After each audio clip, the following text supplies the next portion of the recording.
stand for invocation. Corey, can you? Our Heavenly Father, we thank you for this beautiful day. We thank you for sunshine after the rain, and we thank you for help that is available for all those that need it. Bless everyone in this meeting, and may our words be pleasing to your ear. In Jesus' name, amen. Roll call, Sean. Yes, sir. Mike Dobbins. Here.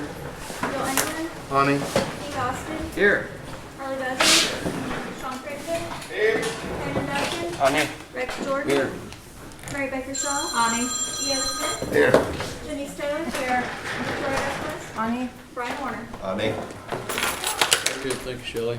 Move right into reports. We got Miss Lisa Pivek and Dr. Gann here with us this morning from our Public Health Department.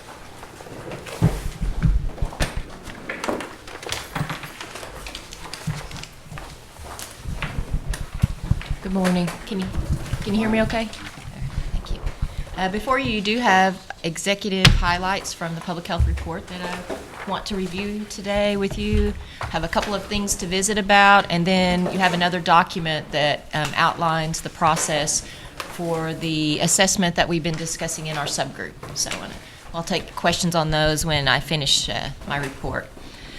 The public health highlights for June of 2019, these also include information from May, since this meeting's every other month.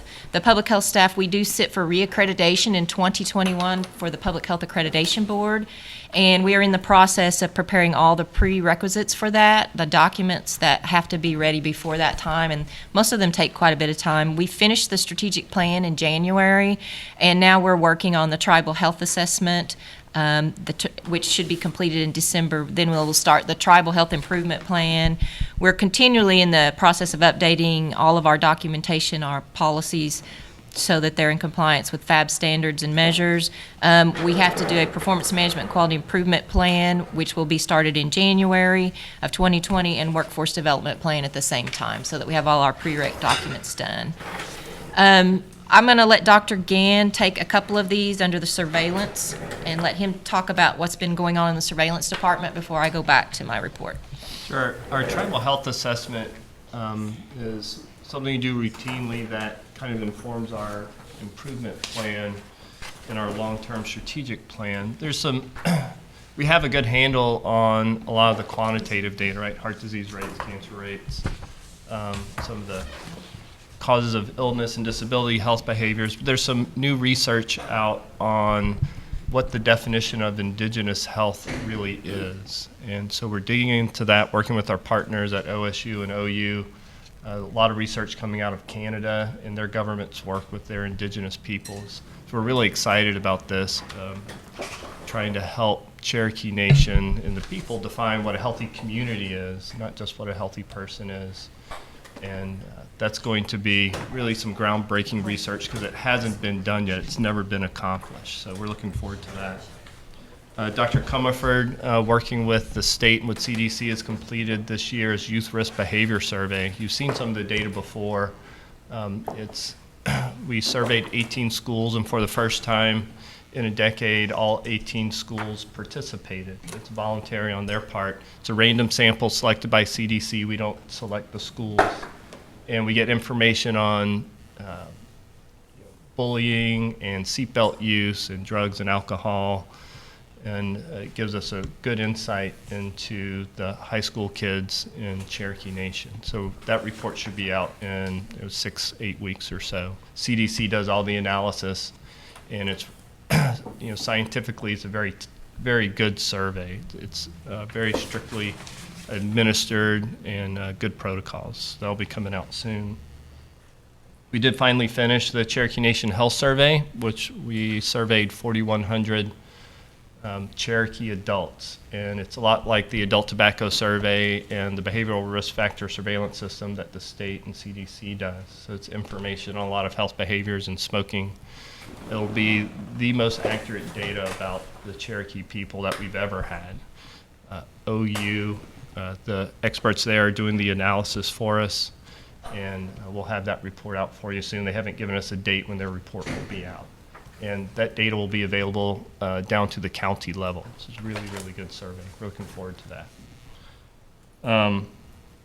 And do you want me to talk about the focus groups? Yeah, just go ahead and talk about Yeah. that one for comp cancer, and So then our we'll take. Comprehensive Cancer Control Program received permission from our Institutional Review Board to do some focus groups regarding the human papillomavirus vaccine.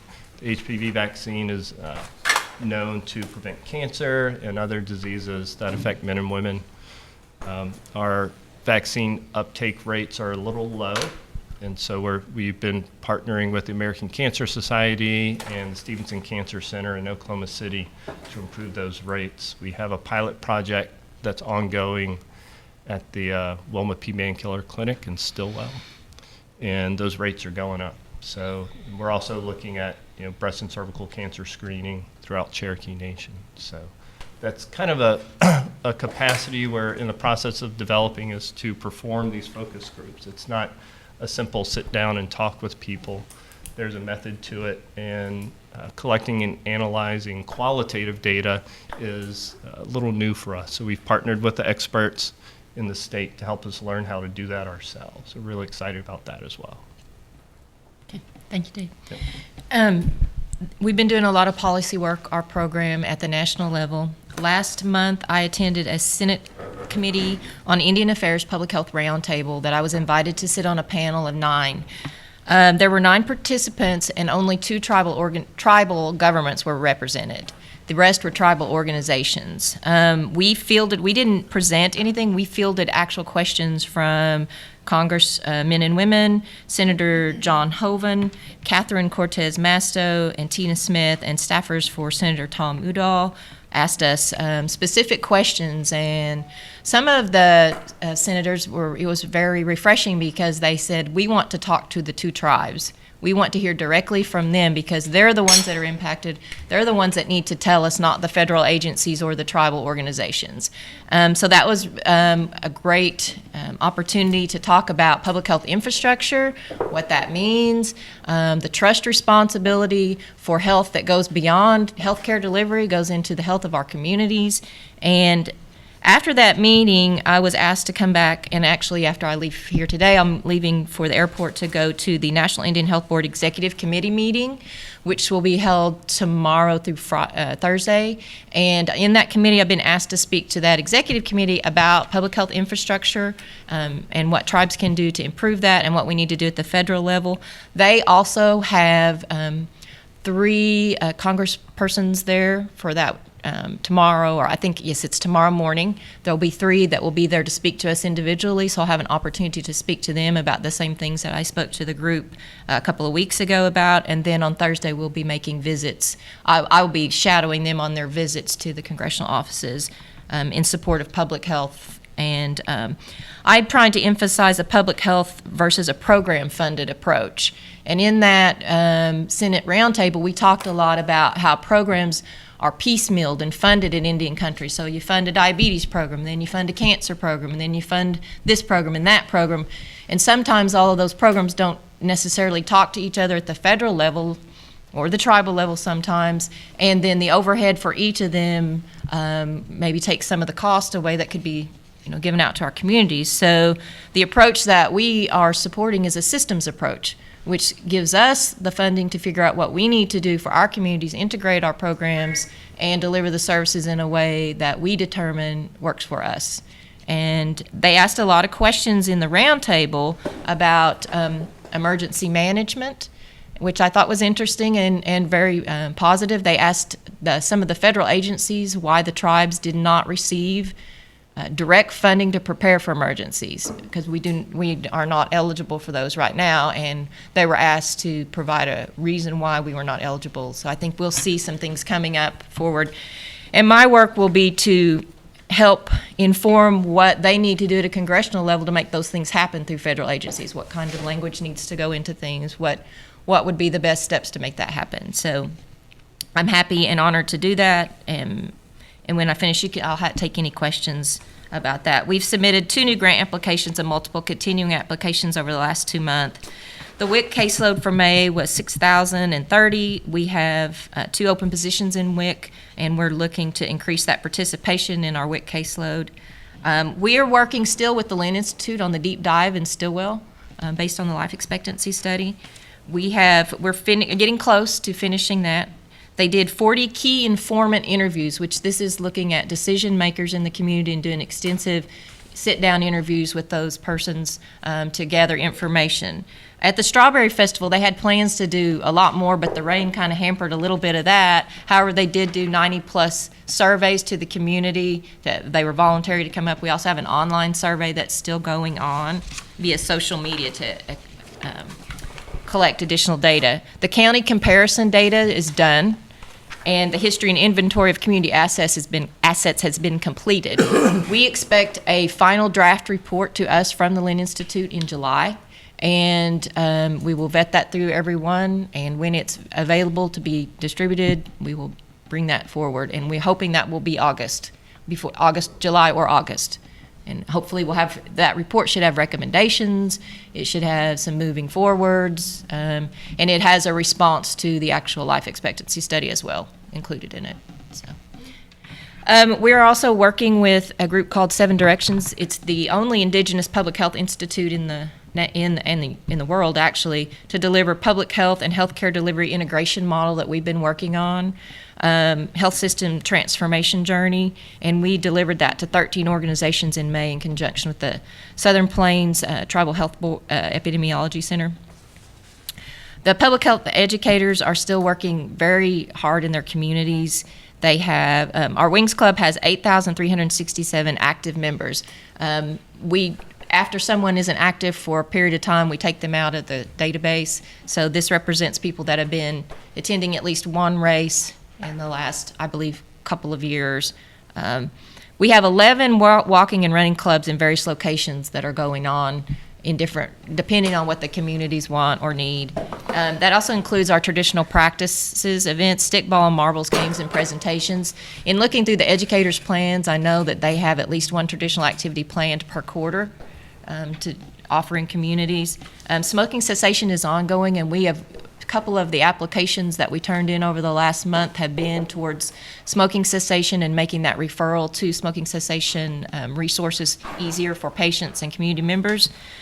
Still working on farmers markets and gardens, and our school diabetes projects are still in process. We're looking at what we're going to do with those next year, and hopefully going to have a plan pretty quick about what we do with the diabetes projects if we change them any this coming school year. So the last thing that I'll talk about quickly is the Public Health Subcommittee Work Group on Physical Activity. And Dr. Dobbins asked me to do an overview of what that work group has been doing over the last couple months and where we are now. So, as you remember, after the heart disease report, we started talking about the need to increase, not just for nutrition, but also increase physical activity, increase access to opportunities in communities. So we put a subgroup together to start looking at what we could do to increase physical activity within our communities. And so the local council that are on the subcommittee went out and looked at options that were available, physical activity outlets for potential possible tribal private partnerships in communities, and did somewhat of an inventory of who was interested and what might be out there. If you remember, I brought some best practices and evidence-based strategies for increasing physical activity. We look at the national plan. Everything that we do, we try to use evidence-based strategies for that, and brought those and talked a little bit about that. Discussed various options for localized programming. We talked about gym memberships, local facility development, a variety of different things that we could do in communities. And then through that, we determined that local options by district would need to be determined based on both quantitative and qualitative data collection. We realized that each of the districts looks different. Each of them have different needs, and each of those funds need to be spent in a different way. And we want to make sure that you're informed when you decide how you want to do that. So we talked about doing focus groups, and we've added to that some community forums and key informant interviews. And in a second, I'll go over the second document that I handed out to you today. There was the idea that the budget request for funding by district will be informed by the above assessment that we do. Original ideas in the subgroup included requesting funding for the assessment. However, I will let you know that no funding will be asked for from us to do this work. We have worked with our partners, and we have the resources to do this on our own right now. We don't need any additional funding to do this, just time. And attached is the summary of the assessment proposal, including timelines and assessment design. While the assessment's in progress, our public health programming will expand availability and eligibility of the Healthy Native class and all physical activity opportunities in communities. I've instructed the program directors and supervisors to make sure that we are out there getting as much of that to the community, expanding that eligibility so that people that want to get in the Healthy Native class can, working with the diabetes program to make sure that we follow all of the necessary requirements on their part as well, so that we are doing it the correct way. So if you take a look at the sheet that I passed out that looks like this is just a quick overview of the plan that we are looking at for the assessment that we're going to do on physical activity. Lisa, if Yes. I may, you're picking up in June 2019. Could you give a quick overview on how we got to this point? The work groups were set up, I believe, February, how we kind of entertained each other's ideas for our districts, and could you kind of capsulize what led up to just to June 2019? Right. Some people were watching too, trying to get caught up. Okay, thank you. In February, after we presented the heart disease report, it was discussed that we needed to put together a subgroup to look at physical activity opportunities and options in communities by district and look at what we might need to do to expand those.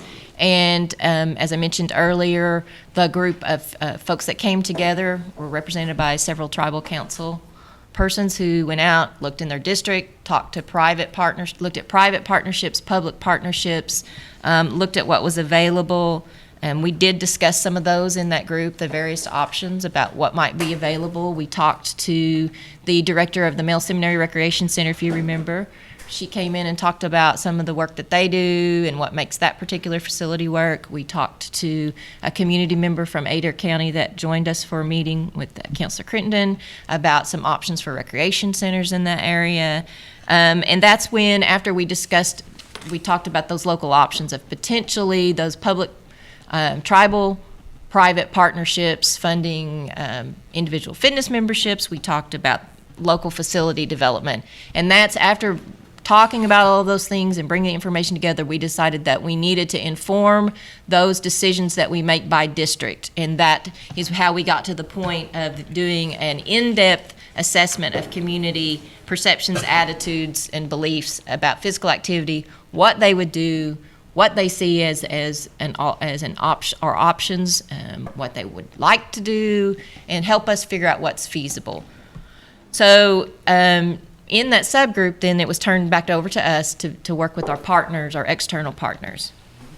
So we reached out to a partner at the University of Oklahoma. Dr. Comerford reached out to Dr. Paul Spicer, who we've worked with over the years, and he is an expert in rural active living environments and has done lots of work across the nation on physical activity and the built environment in communities, especially rural communities. And so he is in the Center for Applied Social Research in the Department of Anthropology at the University of Oklahoma. We've had several phone calls with Dr. Spicer in planning and looking at what he had available as far as information, and then what it would take to do this particular work in our entire area. So this summarizes the phases of what we would do, and this is fast-tracking it quite a bit, actually. And what this particular objective of this will be to look at community perceptions and attitudes and the built environment. That is something we didn't talk about a lot in our subgroup, but that as we visited with Dr. Spicer is of extreme importance, which we know is to look at what's already there built, the built environment. How easy is it to ride a bicycle somewhere? How many sidewalks are there? What's available recreation-wise in communities? And so in this, if you'll look at the timeline, it's already started, and the process goes from the planning, the survey design, and we're looking at, in addition to focus groups, we're looking at what we call community forums. So it's two different methods of accessing information from community members. As you know, a focus group is more of a small group that are given open-ended questions, and then the responses are analyzed. But those questions are would be developed in concert with Dr. Spicer for what questions will yield the information that we're looking for.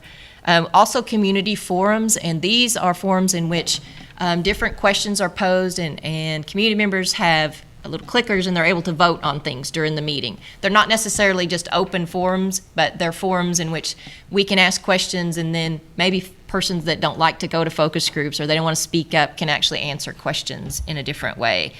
We also are working with Dr. Spicer to do the full assessment of the built environment. He has several tools, national tools, that have been validated to look at assessment of the built environment, and there are some graduate students at the University of Oklahoma that he is looking to help come and do that assessment of the built environment for us while we're doing the focus groups and the community forums.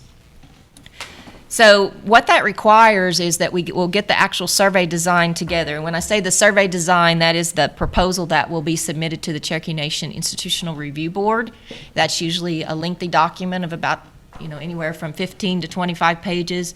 The IRB will review that, and they will decide whether it needs to go to the full IRB or if it'll be exempted. Most of the time in this kind of work, it moves fairly quickly. We'll see. Then we'll have to actually train our staff, because our actual staff will be doing the focus groups and the community forums under the direction and the work of Dr. Spicer and our design team and our surveillance team. Because we'll have to recruit the participants, we'll look at logistics, because we want to do things where people already are going. We don't want to have people come out to something special. We want to figure out where people are already and then do the focus groups and the community forums at that time, put together dates and locations. And we plan to implement it in September and October. There will be going on. It won't be like we move from district to district. It will be that our teams will be doing it all at the same times in different places. Depending on how the survey design looks from Dr. Spicer's numbers, we may have anywhere from 2 to 4 groups per district, and maybe more, maybe less. It depends on what the design says is going to give us enough information about that district. We will locally administer those with our staff, and then at the same time, they'll continue doing the built environment behind the scenes, which doesn't require any community participation. That's visually going out and assessing the built environment. Then we'll do our analysis with the OU partnership, and the emphasis in that analysis will be solutions by district. And then hopefully we'll have the delivery of the final report to administration, to you, and then of course, always when we collect information like this, the information needs to go back to the community where it originated from so that they can see what the results of that are. So I know it's a little bit longer than you might have hoped that it would be, but it takes time to get some of this in-depth information and to make sure it's correct. And I know that we want to make the right decisions with the funds that we have and with our resources. And this is a long game when it comes to physical activity and chronic disease. The solutions are complicated sometimes, and there are multiple pieces to solutions for chronic disease, especially in communities. So we want to make sure that we start the work and keep it going over years. And it will take some time to see the fruits of the work that we do, but this is what we like to call the long game sometimes. So I'll field any questions about the report or the assessment. Yes, thank you. Great report, Lisa. Thank you. I have a couple of questions about the program highlights sheet. Yes. And in particular, the WIC report. Yes. Currently have 2 open positions. Where would those be? I believe they're up north. I knew somebody was going to ask me. Let me take a look and see. Like Anita, maybe? I think that it may be correctly. She sent me that, and I'll have to get back with you specifically on that one. And also just information for me about the position itself, because I'm not familiar with what they do. I believe those 2 positions are intake counselors, WIC intake counselors, which when someone comes into WIC and then they do the intake work with them and then help them Okay, that's great. come Thank enrolled you. at the program. And then on the back page of the Wings Fitness Club, if there's not one in my district, let's say in Veneta, how do you go about starting one? I believe, anyone in the Cherokee Nation is eligible individually wise. Now, I do know that let me take a look, because there are 2 groups in that area. Walking, okay, the local walking group then. Yes, that is,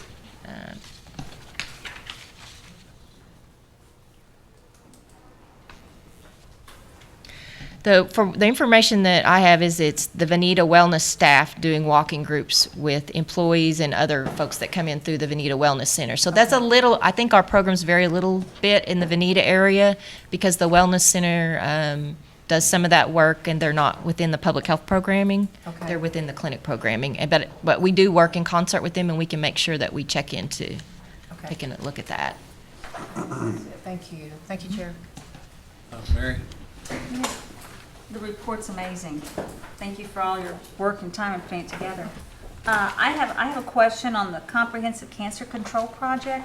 What exactly are you doing to get these parents to give the HPV vaccine to their children, to their young daughters? It's education, that's all, in talking. So, people have varied reasons for not getting the HPV vaccine, so we just have to talk to them. Also educating the staff, the physicians and the nurses and the clerks and everyone in the clinics about the vaccines because patients will ask whoever's around, right, about the vaccine. So it's education of all around and just reminding people that this is an opportunity for them to prevent cancer. We have a vaccine that prevents cancer, and it really is a miracle, and it's available. Good, I'm glad to hear that. One other question. I know that the health survey, you said 4,100 participants. How did you find these participants? We used our healthcare database for for phone numbers and for county of residence. So we compiled a list and pulled a random sample from those, and that's how they were contacted. And we just did Cherokee citizens. Well, good. I applaud your efforts. I think this is awesome. And I look forward to hearing the results from the Lynn Institute. Thank you. One? Okay, I grew up in this area, so I know the needs probably from just, being in this area. And I think that, I like the idea that I think for the first time, maybe we really talked about it, going to focus on focus groups, that kind of thing. And, in all those communities, there are a lot, the schools, it's a rural area. The gymnasium or the activity center is the focus usually of the community. So hopefully, we can get our superintendents, I hope, go to them, because that's the building. Unless we're going to build buildings, for our activities, most, I can't speak for all the communities, but don't even have a place to work out, and so when you're talking about gym, and that's another, for most people, they go to the gym every day. That's a concept that you're going to have to, you really have to sell that idea. But it's a great idea. But I really like what I'm hearing from this, because I know that, just spending time in this area, there are great softball, baseball programs, but many of our kids, including like my niece, she goes out of town to Salisaw, which is that's okay, but they're small, they're little. I mean, I don't know. We need to be careful about maybe finding the right people to oversee, and maybe just talking to I don't know what the right people. You say community leaders. I don't know. That means the mayor, the city council. I definitely think the superintendents would be, our first focus after you get past the mayor, maybe. But there are just, I don't see, I just don't see children out. I think that's the same way. You just don't see them out. Maybe it basically just finding the leadership to go to all those communities, to oversee, to make sure that we have, number one, you have to have the personnel, and then the facilities. And that, I think that's what you'll be working up against. It's a great idea, great concept, great, I like, that you'll be speaking to leaders, but, to implement, I'm sure it's gonna take money. I mean, but just real good planning. And I advocate, children. That's my, but, I'm really happy that we're talking about this, and it sounds like some good ideas, and the organizations, or you're working with maybe the right people that have, good plans for us. Thank you. Thank you. I hear what you're saying. I grew up in Peavine, and everything happened in the Peavine Gymnasium. So from the pie supper to the basketball games, and so that's where people are. And so I think the solutions in rural communities are figuring out how to marry what's there with the needs, not create something completely new, but find out what people will actually participate in, even if they don't want to call it exercise.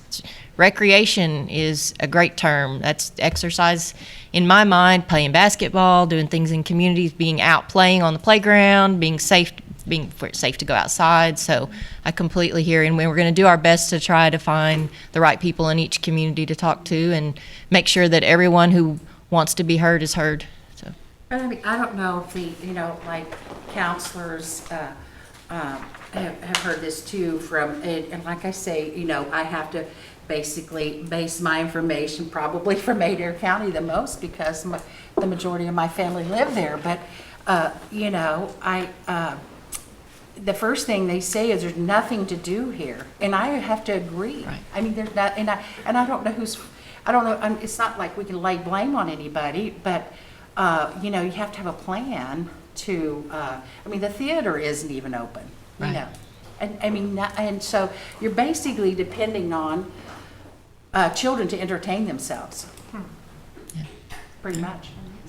And then it's, the activity, they're Screen time. mostly indoors. So anyway. But anyway, I look forward to this, the results from this, and Thank you. and I'm not being negative, but it's just kind of the truth. I think you could go to Jay, Oklahoma, and see the same thing, and we have we have the country, we have trail, we can make, I don't know, I've got a lot of ideas too, but, it's I live in Oklahoma City, so, I'm back and forth, and I know the opportunities we have in Oklahoma City, but yet we probably have the same problems as well there. Thank you. Thank you, Chairman. Sorry. John? Please thank you and Dr. Gann and Dr. back there for all the work you've been doing. We started this work group. We get questions. My question is, when are we going to get something like Marcoma, right? That's how we started kind of this work group, talking about the different things, and I appreciate all of these ideas and planning. Now, on this first one, community forums. Now, can we help you with that? Community forums? Because I would love to put an ad in the paper on Facebook, because Canaan can tell you in Adair County that, and all the Adair County folks, but being council people, I'm sure Canaan, how many times have you heard that? When are we going to get something? When are we going to get something? When are we going? And we could get your control group a crowd. Okay. And I'd love to help with that. Just say, hey, all you folks been asking about what's going to happen. This is the first stage here. And you're just getting input, right, from the community. Right. And so then I think it'll, like we talked before, I think Dr. Spicer and all these folks will find Adair County wants to play ball, and at Cherry Tree. They've got the facilities to do softball, soccer, basketball, track, and You know, so that's gonna be our questions that we get asked is, after all of this, if I read them all of this, when are we gonna get that thing like Marcoma? So, I'm looking for an answer for my folks. So we're gonna plan out, people's gonna look at kind of the needs in the area. And now, who is analyzing this, Lisa? This will be a partnership between us and the University of Oklahoma. Okay, now, you know how much I love you. We're cousins, and I work hard. And but now, has all of these people that's going to be analyzing Adair County spent much time in Adair County? You know, you just mentioned about Dr. Spicer, and I'm going to tell you that one of the things that drew us to Dr. Spicer is I've known him for quite a while, and he's actually done some work in Cherokee Nation, in Adair, Cherokee, Delaware, I believe. He did some work with physical activity surveying through Head Start parents some time back. And when we were talking about it on the phone, he talked about what he actually did, which was interesting work, was some community visioning projects that they were starting to work on through, I believe it was the Head Start program, and that's how I became familiar with his work, is that he's been in those communities and understands, and that's another reason that we selected working with him, is because he understands rural active living versus urban active living and the challenges. So I feel confident that, and plus we're going to be involved in the survey design too. Making sure that he understands if there are any questions about what they look like. If it seems like it's something that doesn't fit our area, we'll be talking with So after his findings, it'll be brought back to this group. Absolutely. And we might have a little negotiating, or, you know, the community's 2 cents worth, right? Absolutely. And one last thing. Yeah, that was what I was wondering, if we'll have a little say-so then. So by December, we should know what each of these districts looks like, and you should have the analysis of that by December. We're going to be working hard on that's going to be that's a quick timeline for that, but we will get it done. Now, all of this will help when it comes to money time, right? Absolutely, that's the purpose of it. Is to inform, so we can make informed decisions about where to put our resources. Right, and is some of this grants, maybe, and some tribal dollars? I would say, I mean, it's obviously going to inform our program, which a lot of our work comes through grant funding. But this kind of work that we're doing are things that I can talk about, like tomorrow when I'm with the Congress people tomorrow. I can talk about, this is what we're already doing on our own. Right. So we'll know where we need dollars, and we'll have a great plan, and that's what I see from them that they want to see. They want to see us as a tribe taking the initiative to say, this is what we want, and this is what we need, and we've done the background work on it, and this is what we'd like to have happen. Well, so thank you. Okay. Thank you. Thank you. Harley?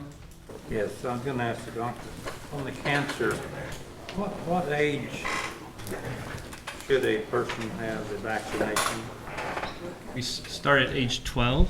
At 12? Yeah, start at age 12, and now the recommendation is up to age 45.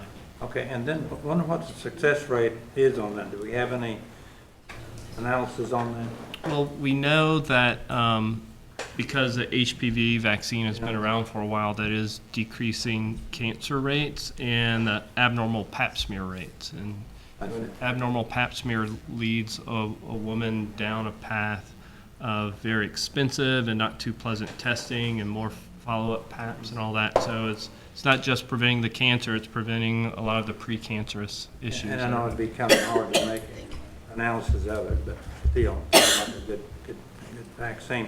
And Lisa, I wanted to ask you a little bit about, you talked about the infrastructure, the health department. Can you elaborate on that a little bit more, what we're looking at? Right.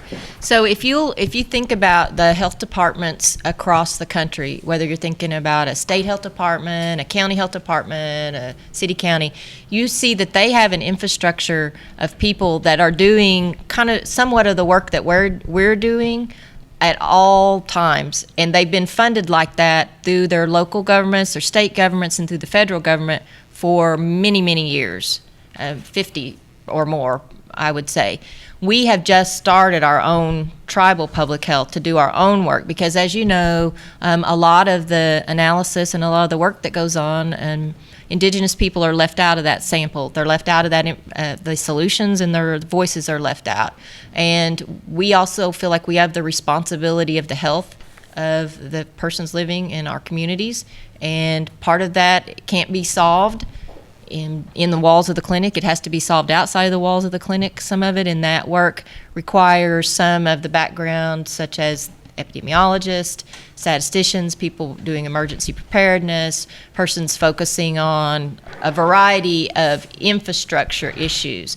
And also infrastructure, probably in our terms, as we define it as a tribe, probably involves what you're more thinking about traditionally infrastructure, and such as the built environment survey, which is part of this. But looking at the built environment, is our built environment, is the infrastructure conducive to health and to the health of the public as well?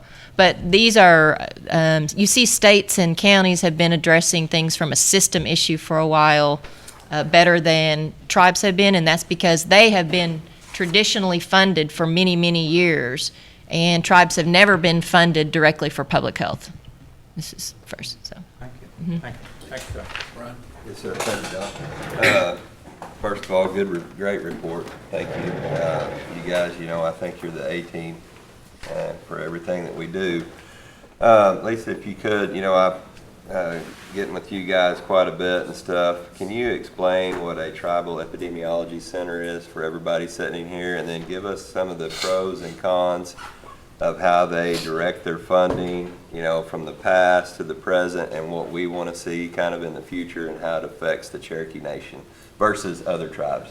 Right, absolutely. I can give you a quick synopsis of that. So tribal epidemiology centers began their formation, I believe, in 1988. I think that was in my notes. And they were created to look at some of the challenges that I talked about earlier with specifically Native-specific data and health issues, and trying to put together solutions for local communities. And then they were, that's okay. I always have a fear of that happening. I always think my phone's going to do something like that right in the middle of a meeting like this. But so those tribal epidemiology centers are federally and sometimes area funded. They are tribal organizations. They're all funded a little bit differently across the nation, and I believe there are still 12 of them that represent the Indian Health Service areas across the nation. Those groups do various things depending on, like if you look at Northwest Portland National Indian Health Board, or you look at the work that the Northwest Portland Epicenter does, their work has been going on for much longer than, say, the Oklahoma Epicenter has been going on. So they do different varieties of work. And they also, each of those areas has a different set and a different group of people that they're working with as far as tribes. The tribes look very different from area to area. So in our case, the Southern Plains Tribal Epidemiology Center that represents the Oklahoma area, which is Oklahoma, Kansas, and Texas, does work to try to collect information for tribes, to advocate for them, to do work in the arena of health statistics for the most part, and looking at different causes and different disease reasoning. So for Oklahoma in particular, the Tribal Epidemiology Center has only been in operation for approximately 20 plus years, and the Oklahoma tribes that it represents, most of some of the bigger tribes have more infrastructure than the actual epicenter itself. So if you think about federal agencies and you think about the daunting task of doing direct consultation and advisement to 500 plus tribes, some of the federal agencies have opted to look at those epidemiology centers as the gateway into each area. So thinking, we're just going to give this epicenter money, and then they'll take care of all the tribes in their area. And that, for Oklahoma, does not work. And we have been advocating for the last 5 to 7 years very strongly that those dollars should come directly to us, and then we can decide what tribal organization we want to use to work and help us with our needs. So in some areas, the tribal epidemiology centers are extremely effective. They represent tons of very small tribes that don't have the infrastructure, and they work closely with them. In our area, we work very closely with our tribal epicenter now, but we prefer the model of direct funding to us, and then in exchange, if we want to work with them, we will put our money towards them to work rather than them getting the money to work with us. And those are the kinds of things that we're advocating for in relationship to tribal epicenters. Also, in the Indian Healthcare Improvement Act, if you remember, in the Affordable Care Act, the tribal epidemiology centers were deemed public health authorities, and that was actually in the legislation. What happened with that is that some people maybe misinterpreted that to mean that they were the public health authorities for tribes, and not understanding that we inherently have that public health authority already ourselves. What that was doing was granting those tribal epidemiology centers the ability to work on behalf of tribes with federal agencies to receive information should they need. And so that's another piece of work that we have been doing, is educating. And a big piece of what we're planning to do over the next year or two is articulate tribal public health and what tribal public health authority means. And I don't think that I have found a tribe that has articulated their tribal public health authority completely yet, and I would like to see us do that in the future. So. Well, and for me, that's really important. And some of the things you getting to talk to the senators, and if any of us get to talk to senators, representatives, put some of that forward, because it's tough to get money from the federal government. And once we get it, we need to have it correct. And it's tough. I mean, the epicenters work for the small tribes, like she's saying, but it's easier for the government just to dump that money into those epicenters, and then they get to do with it. And then we ended up getting the short end of a stick on some of that. So I think it's important, and it's important how you convey that message as well. You don't want to be off-putting and stuff like that. So I mean, that's the tough end of it. And also, as we're talking about HPV, there's several different HPV viruses, but also we mentioned young ladies, but they do, for those of you I've got 3 boys, they do vaccinate boys now and stuff like that. I think age 12, Doc, 13, somewhere in there. So important to be out on the forefront of that, because HPV does not discriminate. So thank you, Doc. Quick question. Okay. In your focus groups, I go back to, are you going to include young people, like kids, children, or, I think it'd be, I think you could, I think it'd be a good idea to kind of, their input, or is this just discussion? Maybe after we decide maybe what we can do to have them have input as well. And I see this as like physical, are we talking about the whole, like mental and physical? Okay, I just see that we're focused on the physical, and then, I like the whole child effect. Right. Now, as far as Oh, I'm sorry. I'm sorry, go ahead. No, as far as I think that, sometimes that, I don't know, kids, I say kids, I'm saying that children don't have, I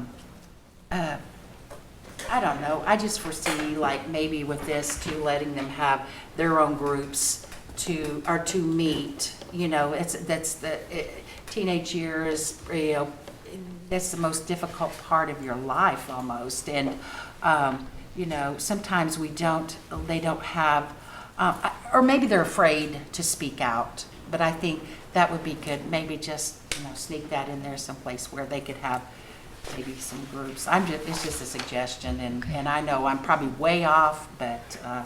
No, we bring that up to the study design. I know there are special provisions, especially in doing any kind of work with non-adults as far as informed consent, but we will certainly bring those ideas up. I know there are methods to do that in some places, so thanks. Thank you. Okay, one more quick. Quick. Right. Didn't know them do that. Lisa, will you get with me when you want us to get together, a community group on that? Absolutely. I'll keep you updated and I'll get with you. Yeah, we'll get with everybody when we get the study design and everything ready to go and we're ready to do the actual work implementation. We'll work with you. You know, kind of restless about this, and if we could at least have a little plan to get that group together. Right. And everybody together and talk about it, Right. they'd feel better, but thank you for this. Hey. There you go. Okay. And I just note, once again, it says emphasis on solutions by district. In other words, the solutions might be different for this district, than this district. We may have, 15 different solutions. Most likely. So, but anyway, I second Brian's characterization of our A team. Public health, we appreciate Dr. Gann and Ms. Pivek and Dr. Comerford for your efforts and time, because you've enlightened me, so appreciate it very much. Can I speak with you after the meeting? Sure, absolutely. Yeah. Old business done, new business done. Any announcements? Next scheduled meeting is August 29th at 11. I would entertain a motion to adjourn. So moved. Second, all those in favor? Aye. Any opposed?